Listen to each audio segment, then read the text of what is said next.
عبد بن ابراهيم النافع بن جبير عن عروة بن المغيرة عن أبيه المغيرة عن رسول الله صلى الله عليه وسلم أنه خرج لحاجته فأتبعه المغيرة في داوة فيها ماء فصب عليه حتى فرغ من حاجته فتوسع ومسح على الخفين. باب المسح على الخفين بالسفر. قال أخبرنا बयान था खुफ़ैन पर मसा का बयान था ना। खुफ़ैन पर मसा करना आइम्मा हज़रात के नज़दीक तमाम आइम्मा के नज़दीक बिल-इत्तिफ़ाक़ जायज़ है, बल्कि अहले सुन्नत वल जमाअत की अलामत करार दिया गया है। यानी अहले सुन्नत वल जमाअत की बहुत सारे अलामतों में से एक अलामत ये है कि वो मसा अल खुफ़ैन को जायज़ है। जो हज़रात मसा अल खुफ़ैन को जायज़ नहीं कहते हैं वो अहले सुन्नत से खारिज समझे जाते हैं, है ना। एक ज़माने में इस पर बहुत क्या कहते हैं झगड़ा हुआ है, तो इस मसले में बहुत इख्तिलाफ हुआ है, लेकिन अहले सुन्नत वल जमाअत सब इस बात पर मुत्तफ़िक़ हैं कि मसा अल खुफ़ैन 70 से ज़ायद सहाबा किराम से अहादीस में मनक़ूल है। चलो। قال أخبرنا محمد بن منصور قال حدثنا سفيان قال سمعت إسماعيل بن محمد بن سعد قال سمعت حمزة بن المغيرة بن شعبة يحدثنا به ولكنت مع النبي صلى الله عليه وسلم في سفر فقال تخلف يا مغيرة ومزوا أيها الناس فتخلف ومن ومزى الناس فذهب رسول الله صلى الله عليه وسلم لحاجته فلما رجع ذهبت أصب عليه وعليه جبة رومية زيقة الغمैल यानी जिसके आस्तीन तंग, आस्तीन क्या है तंग। فأراد أن يخرج يده منها فسقط عليه فأخرج يده من تحت الجبة فغسل وجهه ويديه ومسح برأسه ومسح على خفيه.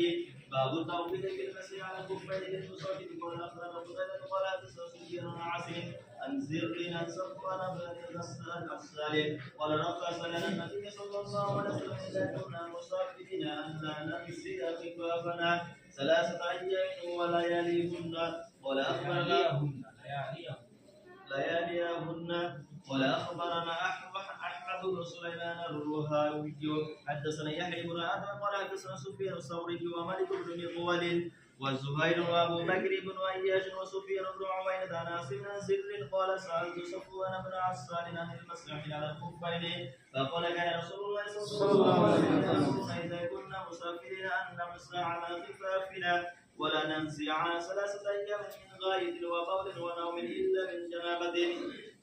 التوقيت في المسح على الخفين للمقيم. ولا أخبرنا إسحاق بن إبراهيم ولا أخبرنا عبد الرزاق ولا أخبرنا رأى رسول الله صلى الله عليه وسلم على الخفين. ولا أخبرنا عبد الرحمن بن إبراهيم محيون وسليمان بن داود واللفظ له عن ابن نافع عن داود بن قيس عن زيد بن أسلم عن ابن يسار عن أسامة بن زيد قال دخل رسول الله صلى الله عليه وسلم أسوافا فذهب لحاجز ثم خرج. قال أسامة فسألت بلالا ما صنع فقال بلال ذهب النبي صلى الله عليه وسلم غسل وجهه ويديه ومسح برأسه ومسح على الخفين ثم صلى. قال أخبرنا سليمان بن داود والحارث بن مسكين قراءة عليه وناسما واللبس له عن ابن وهب عن عمرو بن الحارث عن أبي النصر عن أبي سلمة بن عبد الرحمن عن عبد الله بن عمر عن سعد بن أبي وقاص عن رسول الله صلى الله عليه وسلم مسح على الخفين. قال أخبرنا قتيبة قال حدثنا إسماعيل وهو ابن جعفر عن موسى بن عقبة عن أبي النضر عن أبي سلمة عن سعد بن أبي وقاص عن رسول الله صلى الله عليه وسلم في المسح